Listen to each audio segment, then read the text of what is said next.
बालेन शाहले आफ्नो श्रीमती बिरामी भएर हस्पिटल लिएर जाँदाखेरि बाटोमा गाडी रोक्दाखेरि मैले फेरि पनि दोहोऱ्याएँ, बाटोमा गाडी रोक्दाखेरि पुरै सिंहदरबार नै जलाइदिन्छु भनेर स्ट्याटस लेख्न भ्याएका थिए।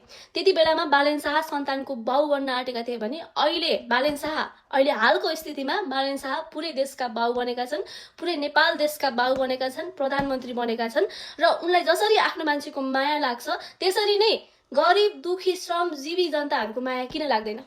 उनलाई सुकुम्बासी भन्ने बित्तिकै किन टाउको दुख्छ? सुकुम्बासीको वासस्थान देख्ने बित्तिकै किन भत्काइदिउँ लाग्छ?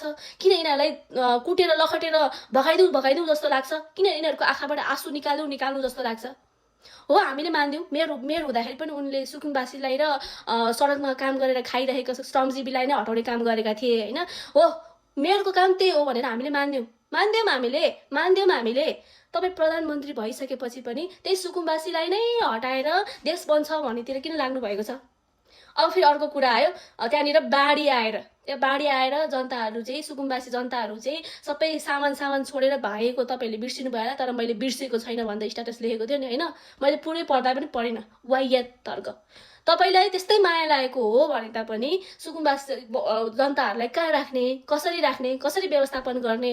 यदि उनीहरूलाई नक्कली होइन हुकुम बस्ती भनिरहेछ नि मान्छेहरूले होइन, अब 1-2% मान्छेहरू चाहिँ साँच्चीकै हुकुम बस्तीकै मान्छेहरू छन् भने पनि उनीहरूलाई कसरी चिन्ने, कसरी डाटा कलेक्सन गर्ने, साँच्चीकै सुकुम्बासी र नक्कली सुकुम्बासीलाई कसरी छुट्याएर बल्ल अनि त्यसपछि सुकुम्बासीलाई कहाँ लगेर राख्ने भन्ने कुरा चाहिँ आफूले निर्णय गरिसकेपछि, सुकुम्बासीहरूलाई राम्रो वासस्थान बनाइसकेपछि बल्ल उनीहरूको घर भत्काउनु पर्ने होइन र?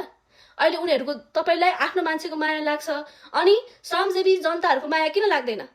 श्रमजीवी जनताहरूको तपाईँ जस्तै बाउहरूको श्रीमती रोइरहेका छन्, बच्चाहरू रोइरहेका छन्, भोलि के आफ्ना बच्चाहरूलाई कहाँ लगेर खानदिने, कहाँ राख्ने, कसरी चाहिँ अब म्यानेज गर्ने? अनि 12 कक्षाको एक्जाम आइराखेको छ, उनीहरूको एडमिट कार्ड त्यहीँनिर घर भत्केको ठाउँमा पुरिएको छ, त्यो एडमिट कार्ड कसरी खोज्ने, उनीहरूलाई एक्जाम दिन कसरी लिएर जाने, बच्चाहरूको मनमा दिमागमा पनि कस्तो असर परेको होला, त्यो असर नि यो बच्चाहरूले कहिले पनि बिर्सिँदैन। यति चाहिँ याद राख्नु, हामीलाई यसरी हटाइएको थियो, हामी यसरी रुँदै भाग्नु परेको थियो भन्ने कुरा चाहिँ जिन्दगीभर यो बच्चाहरूले भुल्नेवालामा छैन। अनि उनीहरू एक्जाम दिन जाँदाखेरि पनि अब कसरी दिमागमा यस्तो चलिरहेको छ, कसरी एक्जाम दिन सक्छन् उनीहरूले? तपाईँको बच्चाबच्चीलाई यस्तो पर्दैन नि होइन? त्यही भएर तपाईँलाई केही पनि हुँदैन, किनभने तपाईँसँग त पुरै शाखा सन्तानलाई पुग्ने सुन छ नि होइन?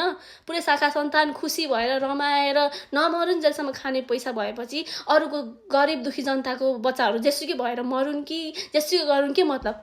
आँसु झारुन् के पनि मतलब छैन नि होइन? अनि यहाँ कमेन्ट दौडाएको देख्छु के सुकुम्बासी